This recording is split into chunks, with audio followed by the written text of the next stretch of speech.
That is not the law. Because with all the evidences in the Janneh Commission, which doesn't give you the right to freeze the assets of the former president unlawfully, because the way his assets were frozen was unlawful. Dangen wara jël the evidences that you guys gather and take it before the law. Let the law, one, go through it properly and see whether your investigations, you did it right. And the evidence that you tender before the law is evidences or it is not. And Gambians also need to hear from the former president about his assets that you guys claim that he took this, he have this assets through unlawful, but you cannot hear one side of a story and at the same time you judge the case without hearing the other party, which is automatically and totally wrong, Adama Barrow. Sirif division ban right lañ wara am to solve some things of the former president which has not been taken to court, so that the court will be decided whether this assets is lawful or is unlawful to the owner. But which means you have finally take the commission to be the law. You have bypassed the law, you have packed aside the law of the country and use an independent private commission that was created by you people as a law to jeopardize somebody else's assets. Adama Barrow, which is wrong. Te ba léegi, you guys are so brave pour minister wara ñëw taxaw in the parliament ne mu ngi explain yéen naka ngeen jaayee assasi président Jammeh ak yooyu. Waaye minister waxangut yéen ñëpp ku ci nekka lan nga amee si assasi président Jammeh. Minister waxut loolu. Te gis nga a corrupt government always take the country backward. Ndax tey President Jammeh dafa am all right to ask a question and he answered. Comme ka da ngeen believe ne alalam setut. Why the multi-dollar question is dégg nañ all type of words about concerning about President Jammeh's assets. Yeah, he normally hijacks people compound. He normally frees people compound. But we haven't seen anybody that compound or anything has been returned back to him by the so-called law of the Gambia, which is the commission. As long as you guys take the commission more than the law of the country. Waaye gisuñ kenn koo xam ne commission bi delloo na la sa kër ne dëgga yow sa kër di former president daf ko nangu gisuñ ko te luñ jot a gis in the commission was assets yu President Jammeh amee daf leen jënda.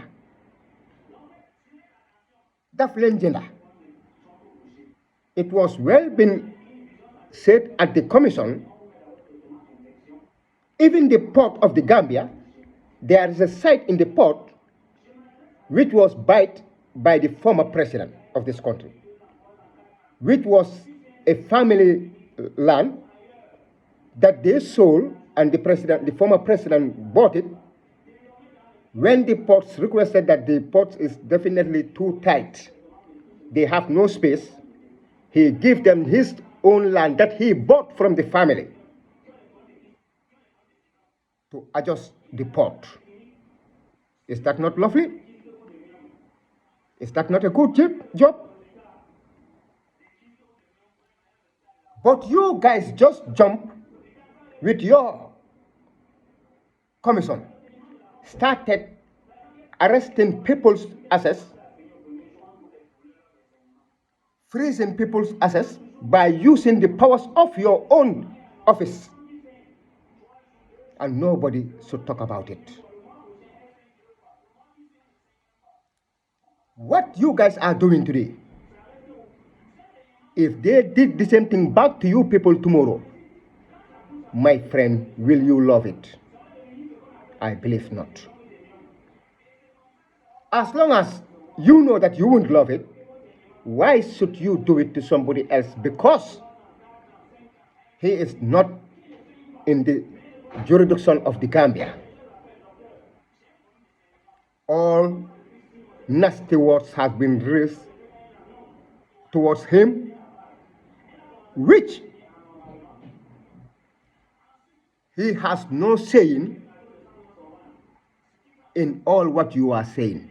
Because whatsoever we normally hear from the TRRC even is, Mr. B tells us that is an order from the president that we should do this and this. But did they find out whether the information given to them by Mr. X, that is the president who passed this order from the president, whether it's true or not? Because if Mr. X possibly have a personal grievance for Mr. B, and he came and passed order for Mr. B to be executed without the knowledge of the former president. And a TRRC that will call you to write a statement, which they will pass the statement to the review committee. They have a committee that they call the review committee. That review committee will go over the case, the statement, sorry. If they are happy with it, you appear before the screen.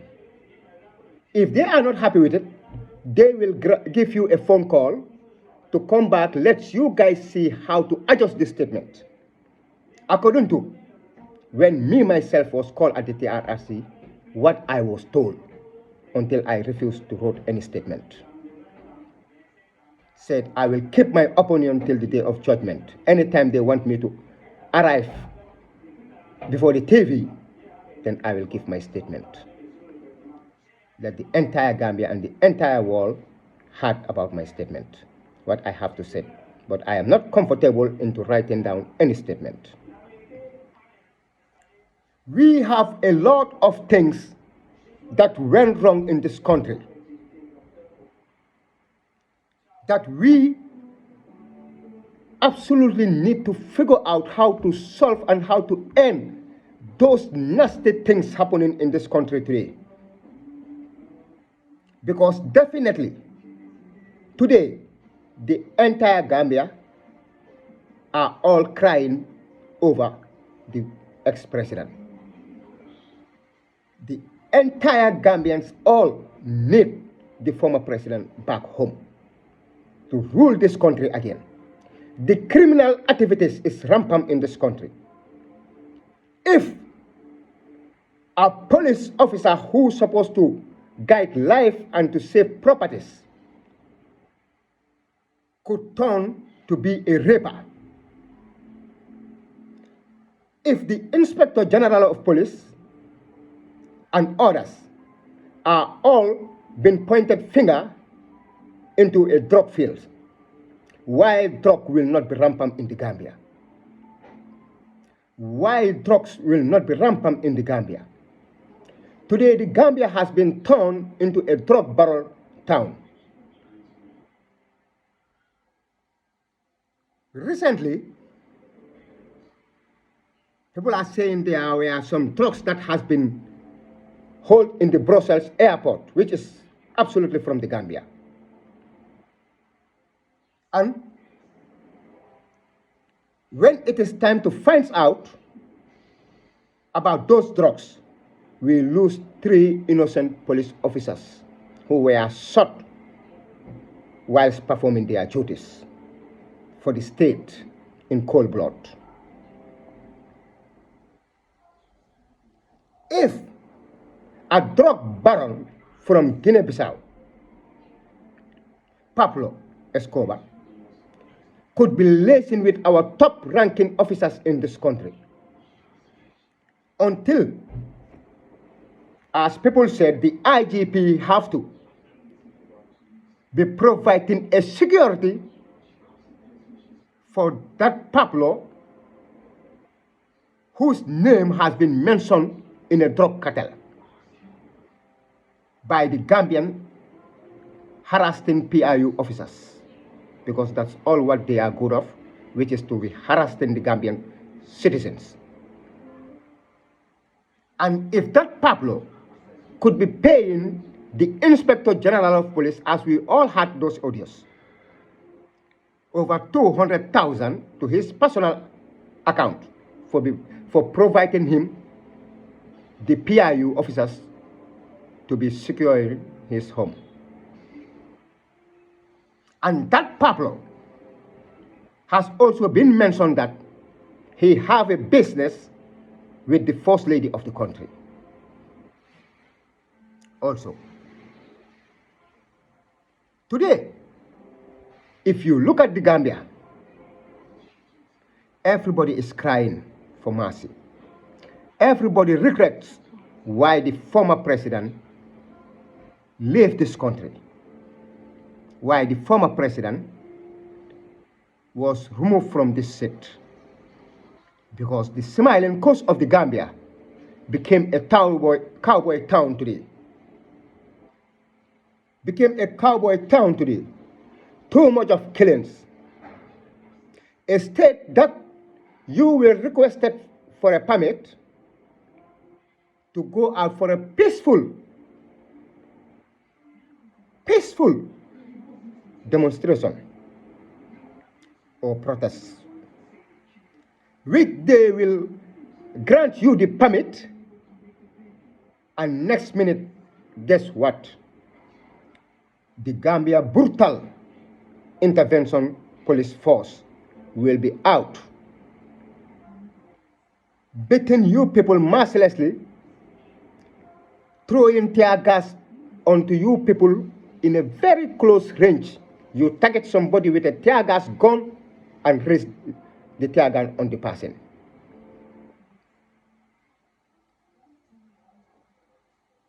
Government that is fond of seizing the law of the country into their own hands. Securities have been pointed fingers into drug issues in this country, drug affairs. Te lu si gën a neex mooy joxu leen Gambians yi ngeen xam ne ñoo leen a fay with their taxpayers money, joxu leen those Gambians the security bi ngeen leen war a jox, te respectu leen the constitution of the country. Look at Yankuba Toure. Nobody judge me wrong. I am not saying he killed. I am not saying he doesn't kill. Neither I am not saying he knows something about it. But what I am saying is that if Yankuba Toure appeared before TRRC and said he will not talk about issues that happens between 94 to 96, I don't know, 97, which is in the law of the country, which is in the constitution of the country, that you people said the TRRC is not force. If you want, you can. If you don't want, you don't. So if Yang said he is not going to talk based on the constitution of the country, then Yangs respect the constitution of the country more than you, the government. Which right did you have to take Yangs to court to convince him death penalty. Don't you jeopardize again the constitution of the country? I believe when you know that you guys want to make TRRC, right? You guys know what the law said already. Before you guys were busy, after breaking the law, trying to amend it, to rectify it. Did you guys forget that the law said what happens during the time of the juntas shouldn't be discussed? Not even any member of the junta should even discuss it, talk less outside. Bygone should be bygone. Why don't you go back to the law and make sure that you change that law so that there won't be no law that will back or that will cover Yanks not to talk? And don't tell people that the TRRC wasn't a force. Whosoever talks, you talk unlawful. You talk on your own willing. Because I have been threatened to be dealt with in court just like Yanks. The way they did to Yanks. This is why I said this novel country, which has been turned to a cowboy town, a day is on the pipeline coming, a proper TRRC will take over in this country, which will also shock the entire world and the entire Gambia. Because it's going to be a real TRRC, a proper one indeed. Adama Barrow, since you came in power, you have been breaking the constitution of the country by bringing a vice president who was overage according to the laws of the Gambia, who is not legal to mount that seat as a vice president. That's why how many months did she serve as a vice president before doing the right thing according to the constitution of the country to take oath before mounting the office? And other political heads who were convicted and they walk from the prison direct to the cabinet of the president. This is why I said all politicians of this country were following their personal selfish interests and they failed the Gambian people, they failed the country. And it's a very big shame. They disappoint us really. Today, you guys, a police department that is not guiding the law of the country, but instead playing politics, taking side for the ruling party. If a police department behaves in such manner in a country, what do you think will happen in that country? Hoping that you will try to force the entire Gambian people to make sure that let Gambia be one party state, which is the party of the president, which is automatically impossible. And the government is claiming to be a democratic government.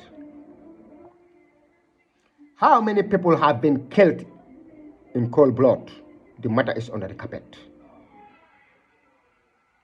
How many people has been dismissed from their duties because of you are not supporting the president? Did everybody in the government have to support the president? Then why, Adama Barrow, you yourself were not supporting the former president? If you were supporting the former president, Adama Barrow, and became APRC party militant Adama Barrow, will you become the president of the Third Republic of the Gambia today? Never. It is everybody personal right, democratic right, political right to support whosoever they feel like to support. And they shouldn't be humiliated. They shouldn't be disrespected for that. tey Gambia mu ngi nekk a drug zone xoolal lan la kuus di liggéey tey si biir dëkk bi dem na ba toll foo xam ne tey ay xale yu ndaw soo leen xoolee xam ne ñii mutuñ sax 18 tey ñooy get addicted in drugs talk less the kuus. Those who have to work, if they work very hard to bring criminals down, those who are above them will seal the matter under the carpet. Book it and let go. When will the Gambia free from drugs? The former government of this country, headed by President Jammeh, Gambians have 100% security. You can dress anyhow you want. Just walk in the street of Gambia, the four corners.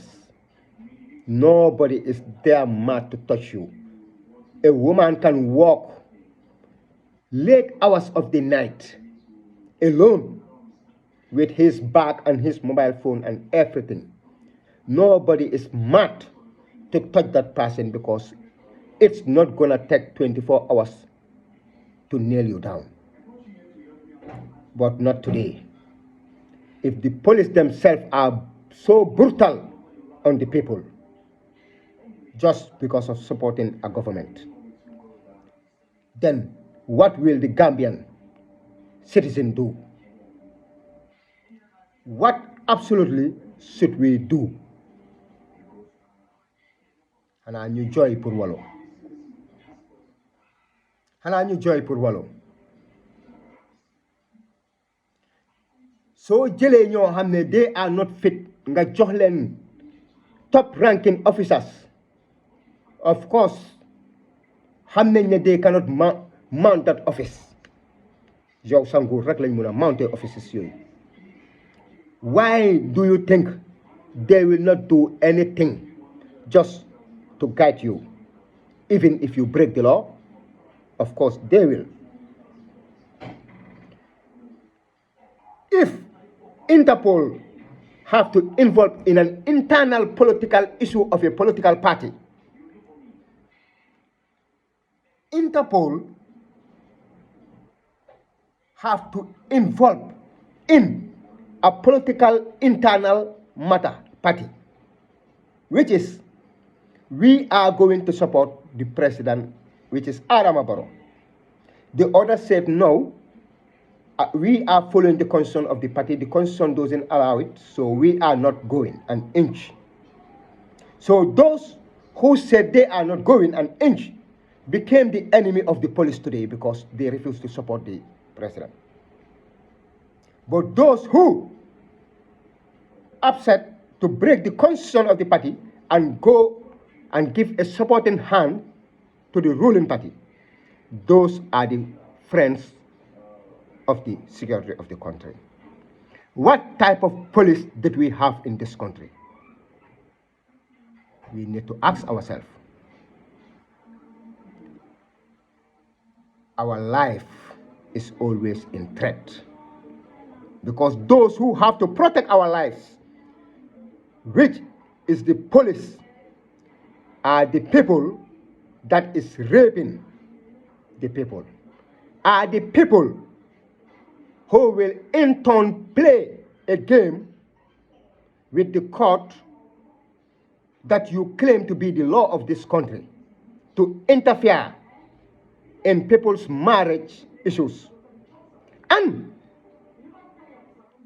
the same police playing part for you to be given a wrong date by the court clerk not to appear before the court, because if you appear before the court, it's going to be a disgrace and well exposed to them. So they will play a game with the court clerk to make sure that you will be always given a wrong date, but not the right adjournment date. And if they